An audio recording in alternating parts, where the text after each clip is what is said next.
Hi நண்பர்களே, நலம் 360 சேனலுக்கு உங்களை அன்போடு வரவேற்கிறேன். இன்றைக்கி நம்ம வீடியோவில் எதை பற்றி பேச போகிறோன்னா, அமெரிக்காவிலேருந்து இந்தியாவுக்கு வந்த ஒரு அற்புதமான காய்கறி பற்றி தான் பேச போகிறோம்.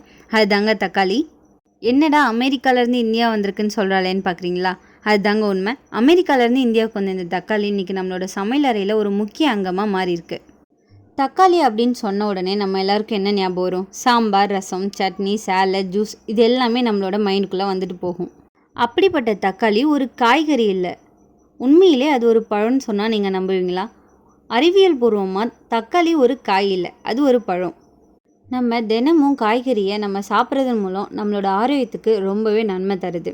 அப்படிப்பட்ட காய்கறிகளில் ஒன்றானது தான் இந்த தக்காளி. கிட்டத்தட்ட எல்லா உணவுலையும் இதை நம்ம பயன்படுத்திட்டு வரோம். இந்த தக்காளியோட பயன்பாடால் உணவோட சுவை மேம்படுது. தக்காளி சுவையாக இருக்கிறத தவிர ஊட்டச்சத்துக்களில் புதையலாகவும் இருக்குது. இதில் வைட்டமின் சி, வைட்டமின் ஏ, நார்ச்சத்து, கால்சியம் மற்றும் பல ஊட்டச்சத்துக்கள் காணப்படுது.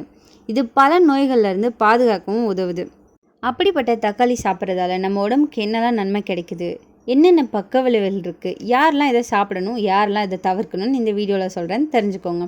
அதுக்கு முன்னாடி நலம் 360 சேனலை சப்ஸ்கிரைப் பண்ணாதவங்க சப்ஸ்கிரைப் பண்ணிக்கோங்க. மறக்காமல் பெல் ஐகானை ப்ரெஸ் பண்ணிக்கோங்க. வாங்க வீடியோக்குள்ளே போகலாம். தக்காளியில் வைட்டமின் கே மற்றும் கால்சியம் போன்ற ஊட்டச்சத்துக்கள் காணப்படுது. இது எலும்புகளை ஆரோக்கியமாக வச்சுருக்க உதவுது. உங்களோட எலும்புகளை வலுப்படுத்த உங்கள் உணவில் தக்காளியை சேர்க்குறது ரொம்பவே நல்லது. இது உங்கள் உடலுக்கு கால்சியம் சத்தை வழங்குது. தக்காளியில் உள்ள லைகோபின் இதயம் தொடர்பான நோய்களை தடுக்கும். உங்கள் உணவில் தக்காளியை தவறாமல் சேர்த்துக்கொண்டா இது கொழுப்பு மற்றும் ட்ரைக்ளிசரைட் அளவை குறைக்க உதவும்.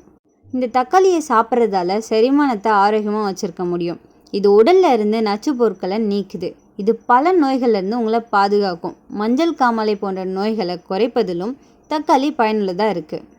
இந்த தக்காளியில் வைட்டமின் ஏ போதுமான அளவில் இருக்கிறதால இது கண் பார்வையை மேம்படுத்துது. தக்காளி சாப்பிட்றதால மாலைக்கண் நோயை தவிர்க்கலாம். சருமம் மற்றும் கூந்தலுக்கு நல்லதுன்னு சொன்னால் நீங்கள் நம்புவீங்களா? தக்காளியில் லைகோபின் இருக்குது. இது நம்மளோட சருமம் மற்றும் கூந்தலுக்கு ரொம்பவே நன்மை பயக்கிற ஒரு விஷயம். தக்காளியோட உதவியோட உங்கள் முகத்தை சுத்தம் செய்யலாம். இது தவிர நீங்கள் சாலட்டில் தக்காளியும் சேர்க்கலாம். இதில் உள்ள வைட்டமின் ஏ உங்கள் தலைமுடியை ஆரோக்கியமாக வச்சுருக்க உதவுது. தக்காளியில் குரோமியம் காணப்படுது. இது இரத்த சர்க்கரை அளவை கட்டுப்படுத்த உதவுது. நீரிழிவு பிரச்சனை உள்ளவர்கள் கண்டிப்பாக தக்காளியை தங்களோட உணவில் சேர்த்துக்கொள்வது ரொம்பவே நல்லது.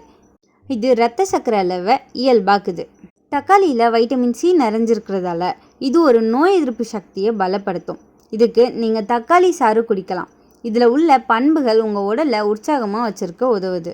இந்த தக்காளியை அதிகமாக சாப்பிட்றவங்க, குறிப்பாக சமைச்ச தக்காளியை அதிகமாக சாப்பிட்றவங்களுக்கு புரோஸ்டேட் புற்றுநோய் ஆபத்து குறைவாக இருக்குன்னு ஆய்வுகளில் கண்டறியப்பட்டிருக்கு.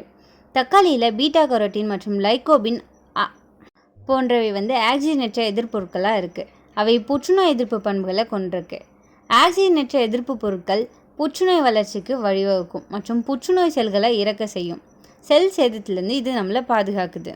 தக்காளி நிறைஞ்ச உணவு நம்ம சாப்பிட்றதால அமெரிக்காவில் பெரியவர்களோட மரணத்திற்கு முக்கியமான காரணமாக இருக்கிற இதய நோய் அபாயத்தை குறைக்கலான்னு சொன்னால் நீங்கள் நம்புவீங்களா? இதில் லைகோபின் அதிகமாக இருக்கிறதால இரத்தத்தில் அதிக அளவு ஆக்சிஜனேற்றியையும் இதய நோய் அபாயத்தையும் 14% குறைக்கிறதாக ஒரு மதிப்பாய்வு கூறுது.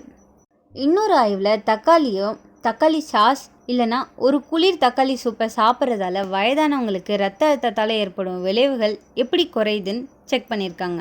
அதில் இதய நோய்க்கான ஆபத்து உயர் இரத்த அழுத்தமானது அதிகரிக்காமல் குறைக்கிறதுக்கு 36% இந்த தக்காளி உதவியாக இருக்குதுன்னு அந்த ஆய்வில் கூறியிருக்காங்க. நம்ம சாப்பிட்ற உணவில் நார்ச்சத்து கம்மியாக இருந்தால் மலச்சிக்கலை தூண்டும். கரையக்கூடிய மற்றும் கரையாத நார்ச்சத்துக்களுக்கான ஆதாரங்களாக இருக்கும் தக்காளியை சாப்பிட்றதால மலச்சிக்கல் இருந்தால் அது சீக்கிரமே சரியாகும். கரையக்கூடிய நார்ச்சத்து தண்ணீரை தக்க வச்சுக்கொண்டு செரிமானத்தின் போது ஜெல் போன்ற அமைப்பை உருவாக்குது. கரையாத நார்ச்சத்து மலத்தில் மொத்தத்தையும் சேர்க்குது. இரண்டும் மலத்தை எளிதில் வெளியேற்றும் வகையில் உருவாக்கப்படுது. தக்காளியில் உள்ள செல்லுலோஸ், ஹெமிசெல்லுலோஸ் மற்றும் பெக்டின் இழைகளால் பெருங்குடலில் செரிமானத்தை எதிர்க்கின்ற மற்றும் ஆரோக்கியமான மலத்தை உருவாக்க இது உதவியாக இருக்குன்னு சொல்கிறாங்க. அமெரிக்காவில் கிட்டத்தட்ட 15% பெரியவர்களுக்கு நீரிழிவு நோய் இருக்குது. மேலும் 38% பெரியவர்களுக்கு முன் நீரிழிவு நோய் அல்லது இரத்த சர்க்கரை அளவு இயல்பை விட அதிகமாக இருக்கும். லைகோபின் வகை 2 நீரிழிவு நோயை தடுக்கக்கூடும் அப்படின்னு சொல்கிறாங்க. இந்த தக்காளியை அடிக்கடி சாப்பிட்றதால லைகோபின் வகை 2 நீரிழிவு நோய் தடுக்கப்படுதாமா. லைகோபின் செல்களை சேதத்திலேருந்து பாதுகாக்குது. வீக்கத்தையும் குறைக்குது. 65 வயது மற்றும் அதற்கு மேற்பட்ட 6 மில்லியனுக்கும் அதிகமான பெரியவர்களுக்கு அல்சைமர் நோய் இருக்கிறது கண்டுபிடிக்கப்பட்டிருக்கு. இந்த வகையான டிமென்ஷியா நடத்தை, நினைவகம் மற்றும் சிந்தனையை பாதிக்கும். இதற்கு எந்த சிகிச்சையும் இல்லை. மேலும் இந்த நிலை காலப்போக்கில் மோசமடையும். தக்காளியில் உள்ள லைகோபின் போன்ற ஆக்சிஜனேற்றிகள் அல்சைமர் நோயிலிருந்து நம்மளை பாதுகாக்கக்கூடும்னு ஒரு ஆய்வு தெரிவிக்குது.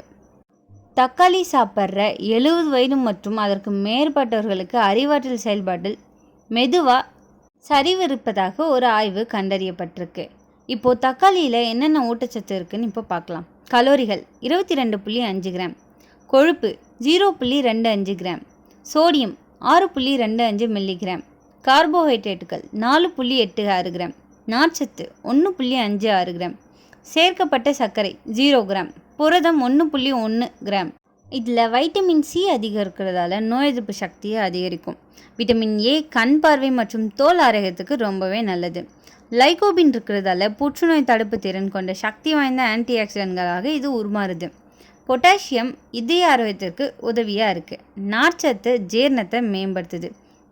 100 கிராம் தக்காளியில் கலோரி சுமார் 18 மட்டுமே இருக்கிறதால இது உடல் எடையை குறைக்க விரும்புவோருக்கு ஒரு உகந்த மருந்தாக பயன்படுத்தப்படுது. இந்த தக்காளியை நம்ம எப்படிலாம் பயன்படுத்தலாம்?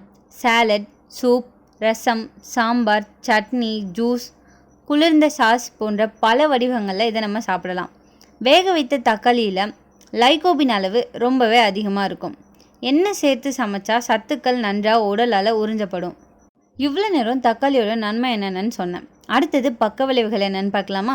அமிலத்தன்மை பிரச்சனை இருக்குது. தக்காளியில் உள்ள சிட்ரிக் அமிலம் மற்றும் மாலிக் அமிலம் காரணமாக அமில குணம் அதிகமாகும். அமிலம், அல்சர், அமில ரிஃப்ளெக்ஸ் உள்ளவர்கள் அதிகம் சாப்பிட்டா பிரச்சனை ஏற்படும். சிறுநீரக கற்கள். தக்காளியில் உள்ள ஆக்சலேட் அதிகம் சாப்பிடும்போது சிறுநீரக கற்கள் உருவாகும் வாய்ப்பு இருக்குது. ஒரு சிலருக்கு தக்காளி சாப்பிட்டா தோல் பொடுகு, சிவப்பு, அரிப்பு போன்ற அலர்ஜி ஏற்படலாம். மூட்டு வலி அதிகம் இருக்கிறவங்க அதிக ஆக்சலேட் காரணமாக கவுட் நோயாளிகளுக்கு பாதிப்பு ஏற்படலாம். அதிகமான அளவில் பச்சையாக சாப்பிடும்போது ஒரு சிலருக்கு வயிற்றுப்போக்கு ஏற்படும் அபாயம் இருக்குது. சாதாரணமான ஆரோக்கியமான பெரியவர்கள் தினமும் 1-2 மிதமான அளவில் தக்காளி சாப்பிடலாம். அமிலம், அல்சர், சிறுநீரக கற்கள் உள்ளவர்கள் மருத்துவர் ஆலோசனை பெற வேண்டும். அதற்கு பிறகு தான் இதை சாப்பிடலாம். பச்சை தக்காளியை சாப்பிடுவதற்கு முன்னாடி அதை நல்லா கழுவிட்டு சமைச்சு சாப்பிடணும். மற்ற புதிய காய்கறி போலவே பச்சை தக்காளியிலையும் லிஸ்டீரியா மற்றும் சால்மோனெல்லா போன்ற உணவு மூலம் பரவும் நோய்கள் ஏற்படுத்தும் கிருமிகள் இருக்கலாம். இந்த தக்காளி ஒரு இயற்கையான மருந்து தான். மிதமாக எடுத்துக்கொண்டால் பல நன்மைகள் தரும். ஆனால் எல்லா உணவுகளும் போல அளவுக்கு மீறினா தீமைகளும் ஏற்படும். சமநிலை உணவில் தான் ஆரோக்கியத்தின் ரகசியம்னு சொல்லலாம். இதை மனசில் வச்சுக்கிட்டு சமநிலையாக சாப்பிட்டு ஆரோக்கியமாக வாழலாம். இந்த வீடியோ உங்களுக்கு பிடிச்சிருந்துச்சுன்னா லைக் பண்ணுங்கள், ஷேர் பண்ணுங்கள். மறக்காமல் நம்ம சேனலை சப்ஸ்கிரைப் பண்ணுங்கள். இன்னொரு அற்புதமான வீடியோவில் உங்களை சந்திக்கிறேன். பை.